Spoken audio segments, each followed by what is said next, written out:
One simple thing that you can do is engage the child at this age, I'm saying when he is 1.5 itself, as much as possible with natural elements. You must get him involved with life because that is the healthiest association you can make because he is alive.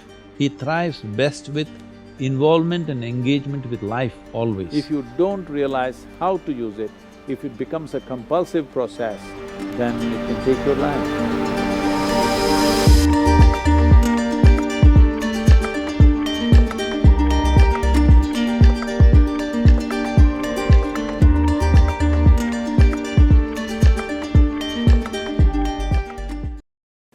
Technology is a tremendous enabler in our lives. How many things have become easy and our lives have become so enhanced because technology facilitates so many things in our lives. Well, what you're actually complaining of is not technology, you are complaining of human compulsiveness. If they start eating, they don't know when to stop eating. If they start drinking, they don't know when to stop drinking. So whatever they start doing, they become compulsively addictive to it. So right now, the thrill is about the gadgets for this generation. So, technology is not to be blamed, we have not addressed human compulsive nature. Human compulsiveness can only be addressed with consciousness, more conscious way of existing. To become conscious, there are many tools, we have not propagated this large scale in our society. It has to become a part of our existence. At a very early age, children should learn to live consciously. Once they're conscious, they know when to use what and how much to use. It's individual choice. About radiation, I want you to understand, most probably, it is like, we initially used to think only those who are smoking are going to get affected, but then we realized passive smokers may be more affected than the smoker himself or herself. So similarly, somebody else may be using technology around you, there is Wi-Fi in your house, people are using telephones all around you, so you cannot escape that radiation. Yes, it has some consequences, but at the same time, the amount of life that it facilitates, we're willing to make a trade-off with it to some extent, but to what extent you wish to use technology must be your personal choice. Coming to social media is much easier to handle than a live society. When live society was there, your friends, your family, your mother-in-law, your husband, wife, this, that, everything, when they cling to you, you can't switch them off. Social media, if you don't like it, you can turn off your phone. So I think this mode of interaction gives you much more freedom than the ancient way of interacting with society, because if you went about the town making a lot of friends, you got entangled in so many ways. Today you are making friends only by sending messages. When you don't want, you can keep your phone off and it's a done thing. So, these are all wonderful conveniences that have come into our life, but many people are making this also into a great problem and a disease, an illness in their lives. If you want your son to grow up without social media, by the time he's 6 years of age, you must send him to me, I'm bringing up a lot of children with a different sense of life and great enthusiasm for life without being involved in those kind of things. But anyway, social media need not be all negative. This is a tremendous technology and a reach. If we conduct this well, this can be a tremendous possibility.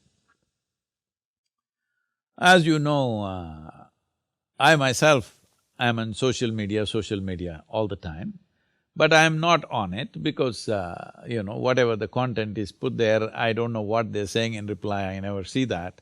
So I have no issues with that I say what I have to say, because what I say is not because somebody approves it or disapproves it. I say what I see as true. It doesn't matter what's the consequence, I say it anyway, because this is the position that I've taken, that bringing certain light to everything is more important on long term than being able to please everybody around you, you know. So you say, what you see as true, it may not be appreciated right now, it may be appreciated after 5 years, 10 years, 100 years, we don't know. Most human beings who are of certain profoundness were only accepted long after they were dead. Because of social media, there is a certain level of acceptance when you're still living. Otherwise, by the time they read your books and get it, usually you're dead and gone. After 100, 200 years later, people appreciate what you have said. That's how the world has been till now. So social media per se is not an evil force. It depends how we use it and for what purpose we use it, all right? So, being influenced by social media is simply because probably that's the most exciting thing that's happening. One thing is to make yourself so exciting for the child that he would rather be with you than keep staring at the phone. Well, if you don't have much time to do that in some way people ask me, Sadhguru, how can I make my child look up to me? I said, you must become a superstar in his mind. Yes, you must do whatever you have to do. If he thinks a dancing person is superstar, you must dance. If you think a freaking person is superstar, you must freak. If he thinks a singing person is superstar, you must sing. Whatever he thinks is super, you must do that. Very important, because that's the responsibility of bearing or bringing a new life into the world. It's not when you become a human being, it's not just reproductive activity, it's much, much more than that, because for other creatures, they just have to deliver them and make sure initial stages provide some food, that's it. Donkey becomes a donkey, horse becomes a horse, tiger becomes a tiger, everything becomes what it has to become irrespective of upbringing. But a human being has come unformed in many ways. And that is the beauty of a human being, that we can consciously make this being in a certain way. It is not all fixed. By birth, everything is not fixed, only a few parameters are fixed. Rest is all open to nurture, rest is all open to influence. Because of this, giving birth to a human being is a much, much bigger responsibility than that of a tiger or an elephant or any other thing. Some of them are endangered, so that is a big responsibility, but otherwise, it is a much bigger responsibility to deliver a human child because it doesn't come ready-made. One simple thing that you can do is engage the child at this age, I'm saying when he is 1.5 itself, as much as possible with natural elements. Instead of, taking them to cinema or shopping mall or this or that and turning on the television, take them for a walk in the forest. You don't know where a forest is, you're living in a city. Okay, get him a grasshopper as a pet to start with, then maybe he will graduate to a cobra, you don't know. But whatever, if he gets engaged with life, which you can only do by responding. See, if you want to just get a pet parrot, like when I was 9 years of age, I caught a parrot and brought it as a pet. Do you know if you have to make a wild parrot a pet, how much attention and ingeniousness you need to please him? He's not an easy guy to please, I'm telling you. You have to please him, you have to observe what he likes, what he doesn't like, everything you have to manage for him. If you cannot maintain the ecosystem, he won't stay with you. So this is also good training for Svetab, for having good relationships. You can get a parrot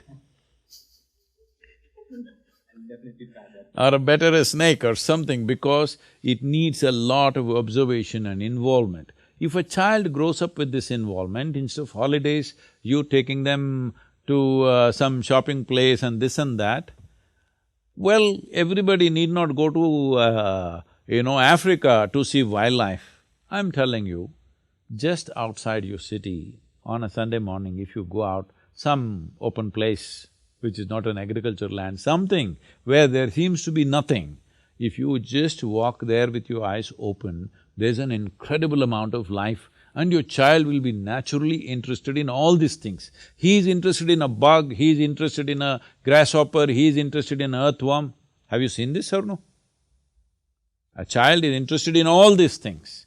You must get him involved with life, because that is the healthiest association you can make, because he is alive. He thrives best with involvement and engagement with life always.